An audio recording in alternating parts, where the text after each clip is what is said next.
قرآن قرآن قرآن کی روشنی قرآن کی روشنی الحمدللہ رب العالمین والصلاة والسلام علی سید المرسلین اما بعد فاعوذ باللہ من الشیطان الرجیم بسم اللہ الرحمن الرحیم الصلاة والسلام علیک یا رسول اللہ وعلی آلک واصحابک یا حبیب اللہ الصلاة والسلام علیک یا نبی اللہ وعلی آلک واصحابک یا نور اللہ۔ فرمان مصطفیٰ صلی اللہ علیہ وسلم ہے، جس نے مجھ پر ایک بار درود پاک پڑھا اللہ کریم اس پر 10 رحمتیں بھیجتا ہے۔ صلو علی الحبیب صلی اللہ تعالی علی محمد وعلی آلہ واصحابہ وبارک وسلم۔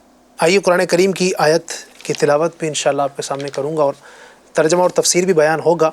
اللہ پاک کے پاکیزہ کلام کو سمجھنے کی نیت سے، اس سے برکتیں حاصل کرنے کی نیت سے سنیے اور خوب خوب ثواب حاصل کیجیے۔ اعوذ باللہ من الشیطان الرجیم بسم اللہ الرحمن الرحیم وَلَقَدْ نَصَرَكُمُ اللَّهُ بِبَدْرٍ وَأَنْتُمْ أَذِلَّةٌ فَاتَّقُوا اللَّهَ لَعَلَّكُمْ تَشْكُرُونَ۔ ترجمہ کنز الایمان۔ اور بے شک اللہ نے بدر میں تمہاری مدد کی جب تم بالکل بے سر و سامان تھے، تو اللہ سے ڈرو کہ کہیں تم شکر گزار ہو۔ ترجمہ کنز العرفان۔ اور بے شک اللہ نے بدر میں تمہاری مدد کی جب تم بالکل بے سر و سامان تھے، تو اللہ سے ڈرتے رہو تاکہ تم شکر گزار بن جاؤ۔ تفسیر۔ یہاں اللہ تبارک و تعالیٰ اپنے ایک عظیم احسان کو بیان فرما رہا ہے کہ معرکہ بدر میں جب مسلمانوں کی تعداد بھی کم تھی اور ان کے پاس ہتھیاروں اور سواروں کی بھی تعداد کم تھی، جبکہ دشمنان خدا تعداد اور جنگی فوج میں، جنگی قوت میں مسلمانوں سے کئی گنا زیادہ تھے، اس حالت میں اللہ تعالیٰ نے مسلمانوں کی مدد فرمائی اور مخالفین پر فتح و کامرانی عطا فرمائی۔ بدر 17 رمضان 2 ہجری میں جمعہ کے دن ہوئی۔ مسلمان 313 تھے جبکہ منکرین تقریباً 1000۔ بدر ایک کنواں ہے جو ایک شخص بدر بن عامر نے کھودا تھا، اس کے نام پر اس علاقے کا نام بدر ہو گیا۔ یہ علاقہ مکہ مکرمہ اور مدینہ منورہ کے درمیان میں ایک جگہ ہے۔ اس آیت مبارکہ سے اہل سنت کا ایک عظیم عقیدہ واضح طور پر ثابت ہوتا ہے، وہ یہ کہ معرکہ بدر میں مسلمانوں کی مدد کے لیے فرشتے نازل ہوئے، جیسا کہ اگلی آیتوں میں موجود ہے۔ اس معرکے میں فرشتے لڑے، انہوں نے مسلمانوں کی مدد کی، لیکن ان کی مدد کو اللہ تعالیٰ فرما رہا ہے کہ بدر میں اللہ نے تمہاری مدد فرمائی۔ اس سے معلوم ہوا کہ اللہ عز و جل کے پیارے جب اللہ پاک کی اجازت سے مدد فرماتے ہیں تو وہ اللہ پاک ہی کی مدد ہوتی ہے۔ لہٰذا انبیاء کرام علیہم السلام اور اولیاء رحمہم اللہ تعالی جو مدد فرمائے وہ اللہ تعالی ہی کی مدد قرار پائے گی اور اسے کفر و شرک نہیں کہا جائے گا۔ اذ تقول للمؤمنین الن یکفیکم ان یمدکم ربکم بثلاثة آلاف من الملائکة منزلین بلا ان تصبروا وتتقوا ویأتوکم من فورہم هذا یمددکم ربکم ب5 آلاف من الملائکة مسومین۔ ترجمہ کنز الایمان۔ جب اے محبوب تم مسلمانوں سے فرماتے تھے کیا تمہیں یہ کافی نہیں کہ تمہارا رب 3000 فرشتے اتار کر تمہاری مدد کرے؟ ہاں کیوں نہیں، اگر تم صبر کرو اور تقوی اختیار کرو اور منکرین اسی وقت تمہارے اوپر حملہ آور ہو جائیں تو تمہارا رب 5000 نشان والے فرشتوں کے ساتھ تمہاری مدد فرمائے گا۔ تفسیر۔ اذ تقول للمؤمنین، جب تم مسلمانوں سے فرما رہے تھے۔ شہنشاہ مدینہ صلی اللہ علیہ وآلہ وسلم نے صحابہ کرام رضی اللہ عنہم کو حوصلہ دیتے ہوئے اور ان کی ہمت بڑھاتے ہوئے ارشاد فرمایا کہ تم اپنی ہمت بلند رکھو، کیا تمہیں یہ کافی نہیں ہے کہ اللہ تعالیٰ 3000 فرشتے اتار کر تمہاری مدد فرمائے؟ اس کے بعد فرمان ہے کہ 3000 فرشتوں کے ساتھ ہی نہیں بلکہ اگر تم صبر اور تقوی اختیار کرو اور اس وقت دشمن تم پر حملہ آور ہو جائیں تو اللہ تعالیٰ 5000 ممتاز فرشتوں کے ساتھ تمہاری مدد فرمائے گا۔ یہ ایک غیبی خبر تھی جو بعد میں پوری ہوئی، اور صحابہ کرام علیہم رضوان کے صبر و تقوی کی بدولت اللہ تعالیٰ نے 5000 فرشتوں کو نازل فرمایا جنہوں نے میدان بدر میں مسلمانوں کی مدد کی۔ اس آیت اور واقعے سے 3 باتیں معلوم ہوتی ہیں۔ نمبر 1، بدر میں شرکت کرنے والے تمام مہاجرین و انصار صابر اور متقی ہیں۔ اللہ تعالیٰ نے اپنی مدد اتارنے کے لیے صبر اور تقوی کی شرط رکھی تھی، اور چونکہ فرشتے بعد میں نازل ہوئے تو اس سے معلوم ہوا کہ شرط پائی گئی تھی، یعنی صحابہ کرام رضی اللہ عنہم نے صبر و تقوی کا مظاہرہ کیا تھا، لہذا صحابہ کرام رضی اللہ تعالیٰ عنہم کے صبر اور تقوی پر قرآن گواہ ہے۔ نمبر 2، بدر میں تشریف لانے والے فرشتے دوسرے فرشتوں سے افضل ہیں کہ رب تبارک و تعالیٰ نے ان پر خاص نشان لگا دیے تھے جن سے وہ دوسروں سے ممتاز ہو گئے، اور احادیث میں اس کی صراحت بھی موجود ہے کہ بدر میں اترنے والے فرشتے دوسرے فرشتوں سے افضل ہیں۔ نمبر 3، سرور عالم صلی اللہ علیہ وسلم کی خدمت اور مجاہدین کی مدد اعلیٰ عبادت ہے کہ یہ فرشتے حضور اکرم صلی اللہ علیہ وسلم کی خدمت اور صحابہ کرام علیہم رضوان کی مدد کے لیے نازل ہوئے اور دوسرے فرشتوں سے افضل قرار پائے، لہٰذا حضور اکرم صلی اللہ علیہ وسلم کے صحابہ کرام علیہم رضوان تمام مسلمانوں سے افضل قرار پائے کہ یہ وہ خوش نصیب حضرات ہیں جنہیں حضور سید عالم صلی اللہ علیہ وسلم کی خدمت نصیب ہوئی۔ حدیث شریف میں ہے، اللہ تعالیٰ نے اصحاب بدر رضی اللہ عنہم کے بارے میں فرمایا، تم جو چاہے عمل کرو تمہارے لیے جنت واجب ہو چکی ہے۔ سبحان اللہ۔ شہدائے بدر ہی کی فضیلت پر ضمناً دلالت کرنے والی یہ حدیث بھی ملاحظہ ہو۔ حضرت انس رضی اللہ تعالیٰ عنہ فرماتے ہیں، معرکہ بدر کے دن حضرت حارثہ رضی اللہ عنہ شہید ہو گئے تو ان کی والدہ نے نبی اکرم صلی اللہ علیہ وآلہ وسلم کی بارگاہ میں حاضر ہو کر عرض کی، یا رسول اللہ صلی اللہ علیہ وسلم، آپ کو بخوبی معلوم ہے کہ مجھے حارثہ کتنا پیارا تھا، اگر وہ جنت میں ہے تو میں صبر کروں اور ثواب کی امید رکھوں، اور اگر خدا نخواستہ معاملہ برعکس ہے تو آپ دیکھیں گے کہ میں کیا کرتی ہوں۔ آپ صلی اللہ علیہ وسلم نے ارشاد فرمایا، تجھ پر افسوس ہے، کیا تو پگلی ہو گئی ہے؟ کیا خدا کی ایک ہی جنت ہے؟ اس کی جنتیں تو بہت ساری ہیں، اور بے شک حارثہ جنت الفردوس میں ہے۔ سبحان اللہ۔ وَمَا جَعَلَهُ اللَّهُ إِلَّا بُشْرَى لَكُمْ وَلِتَطْمَئِنَّ قُلُوبُكُمْ بِهِ وَمَا النَّصْرُ إِلَّا مِنْ عِنْدِ اللَّهِ الْعَزِيزِ الْحَكِيمِ۔ ترجمہ کنز الایمان۔ اور یہ فتح اللہ نے نہ کی مگر تمہاری خوشی کے لیے، اور اسی لیے کہ اس سے تمہارے دلوں کو چین ملے، اور مدد نہیں مگر اللہ غالب حکمت والے کے پاس سے۔ ترجمہ کنز العرفان۔ اور اللہ نے اس امداد کو صرف تمہاری خوشی کے لیے کیا، اور اس لیے کہ اس سے تمہارے دلوں کو چین ملے، اور مدد صرف اللہ تعالیٰ کی طرف سے ہوتی ہے جو زبردست ہے، حکمت والا ہے۔ تفسیر۔ فرمایا گیا کہ اللہ تعالیٰ نے فرشتوں کو اتار کر جو تمہاری مدد فرمائی وہ صرف تمہاری خوشی کے لیے کی، اور اس لیے کہ اس سے تمہارے دلوں کو اطمینان نصیب ہو، اور دشمن کی کثرت اور اپنی قلت سے تمہیں پریشانی اور بے قراری نہ ہو۔ مسلمانوں کو ویسے ہی یہ بات یاد رکھنی چاہیے کہ حقیقی مدد اسباب سے نہیں بلکہ اللہ تعالیٰ کی طرف سے ہوتی ہے، لہذا چاہیے کہ بندہ صرف اسباب پر نہیں بلکہ مسبب الاسباب پر نظر رکھے اور اسی پر توکل کرے۔ اس آیت سے معلوم ہوا کہ صحابہ کرام رضی اللہ عنہم کی خوشی اللہ تعالیٰ کو محبوب ہے کہ ان کی خوشی کے لیے ان کی مدد کی گئی۔ سبحان اللہ۔ اللہ پاک ہمیں ان مبارک آیتوں کی برکتیں نصیب فرمائے۔ فرمان مصطفیٰ صلی اللہ تعالیٰ علیہ وآلہ وسلم ہے، تم جہاں بھی ہو مجھ پر درود پڑھو کہ تمہارا درود مجھ تک پہنچتا ہے۔ صلو علی الحبیب صلی اللہ تعالیٰ علی محمد وعلی آلہ واصحابہ وبارک وسلم۔ حافظ الحدیث حضرت سیدنا حجاج بغدادی رحمۃ اللہ تعالیٰ علیہ جب علم دین حاصل کرنے کے لیے سفر پر روانہ ہوئے تو والد محترمہ رحمۃ اللہ تعالیٰ علیہ نے 100 عدد کلچے یعنی 100 عدد خمیری روٹیاں ایک مٹی کے گھڑے میں بھر کر ساتھ کر دی، آپ عظیم محدث سیدنا شبابہ رحمۃ اللہ تعالیٰ علیہ کی خدمت بابرکت میں حاضر ہو کر علم حدیث پڑھنے میں مشغول ہو گئے۔ روٹیاں تو امی جان نے عنایت کر ہی دی تھی، آپ نے سالن کا خود ہی انتظام کر لیا، اور وہ سالن بھی ایسا جو 100 برس گزر جانے کے بعد بھی سدا تازہ، اور برکت ایسی کہ کبھی اس میں کوئی کمی ہی نہ ہوئی۔ وہ انوکھا سالن کون سا؟ دریائے دجلہ کا پانی۔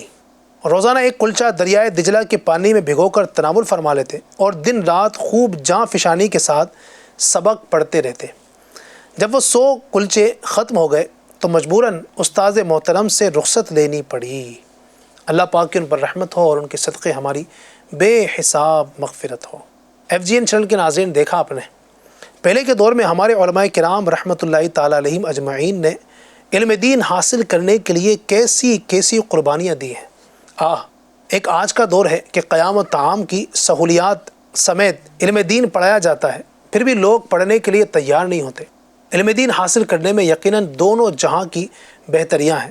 بالفرض کسی مدرسے یا جامعہ میں مستقل داخلے لینے کی ترکیب نہیں بن پا رہی ہے تو کم از کم دعوت اسلامی کے تحت 63 دن کا تربیتی کورس ہی کر لیجیے۔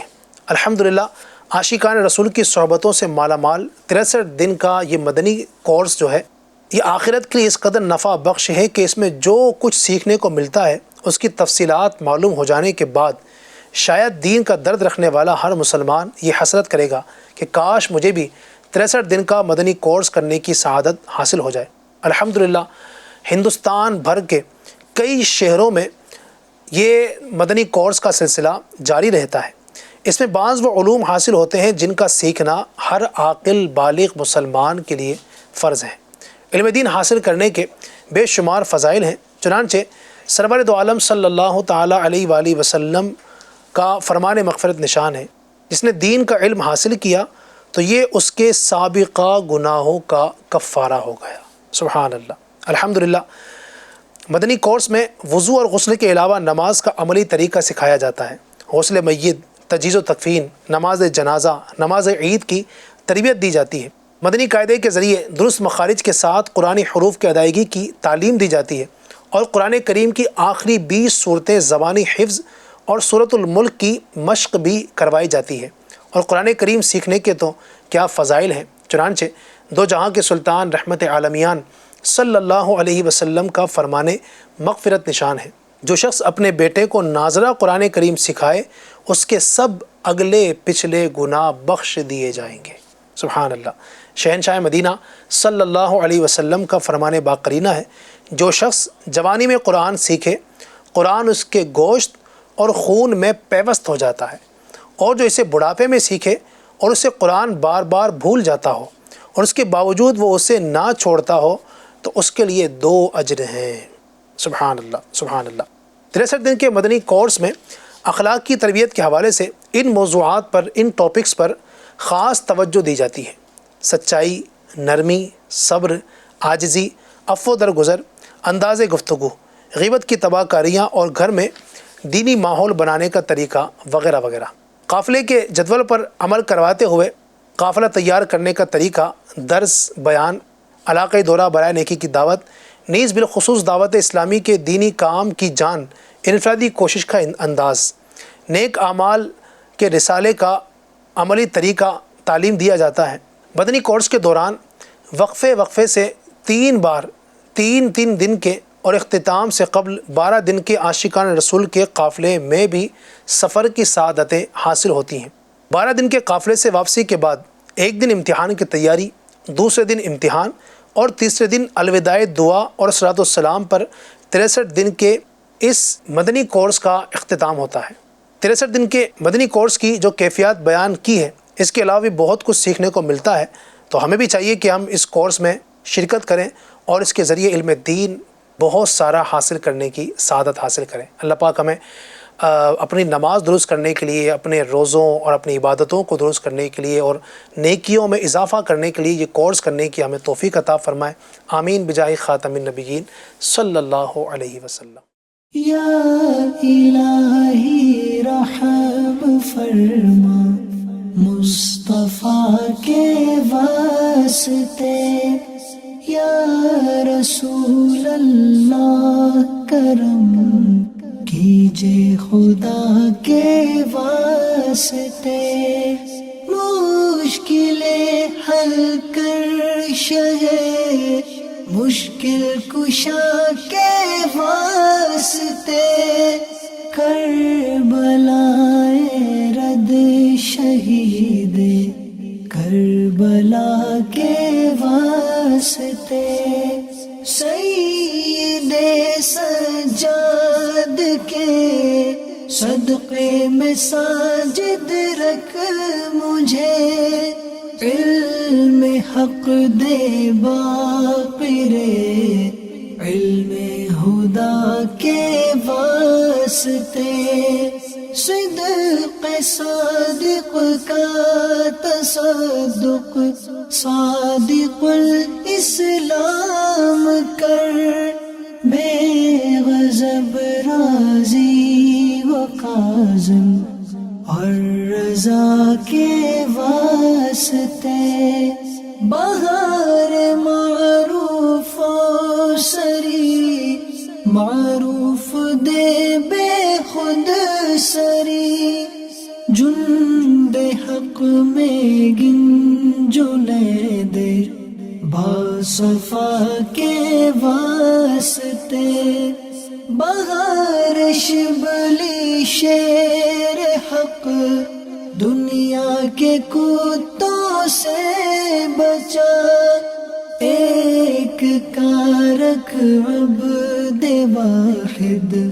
بیریا کے واسطے، بل فرح کا صدقہ کر غم کو فرح دے حسن و سعد، بل حسن اور بو سعید سعد زا کے واسطے، قادری کر قادری رکھ قادریوں میں اٹھا، قدر عبد القادر قدرت نما کے واسطے، احسن اللہ لہم رزقا سے دے رزق حسن، بندائے رزاق تاج الاصفیاء کے واسطے، نصر ابی صالح کا صدقہ صالح و منصور رکھ، دے حیات دی محیی جاں فضا کے واسطے، طور عرفان و علو حمد و حسن و بہا، دے علی موسیٰ حسن احمد بہا کے واسطے، بہار ابراہیم مجھ پر نار غم گلزار کر، بھیک دے داتا بیکاری بادشاہ کے واسطے، خانہ دل کو زیادے روح ایمان کو جمال، شہزیہ مولا جمال الاولیاء کے واسطے، دے محمد کے لیے روزی کا رحمت کے لیے، خوان فضل اللہ سے حصہ گدا کے واسطے، دین و دنیا کے مجھے برکات دے برکات سے، عشق حق دے عشقی عشق ان اجتماع کے واسطے، حب اہل بیت دے آل محمد کے لیے، کر شہید عشق حمزہ پیشوا کے واسطے، دل کو اچھا تن کو ستھرا جان کو پر نور کر، اچھے پیارے شمس دی بدر العلا کے واسطے، دو جہاں میں خادم آل رسول اللہ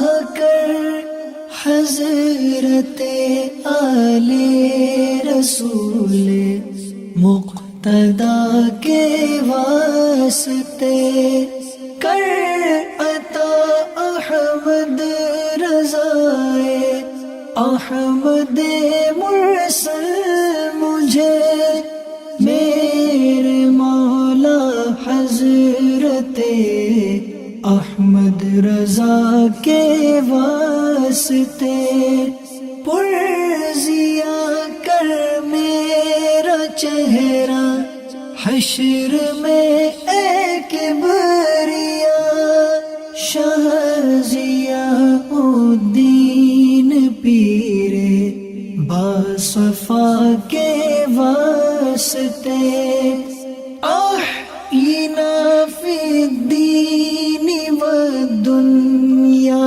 سلام بسلام، قادری عبدالسلام خوش ادا کے واسطے، عشق احمد میں عطا کر چشم تر سوزے جگر، یا خدا الیاس کو احمد رضا کے واسطے، یا خدا عطار کو احمد رضا کے واسطے، صدق ان آیا کدے چھے عین عز علم و عمل، عفو عرفان عافیت اس بے نوا کے واسطے، قرآن قرآن قرآن کی روشنی، قرآن کی روشنی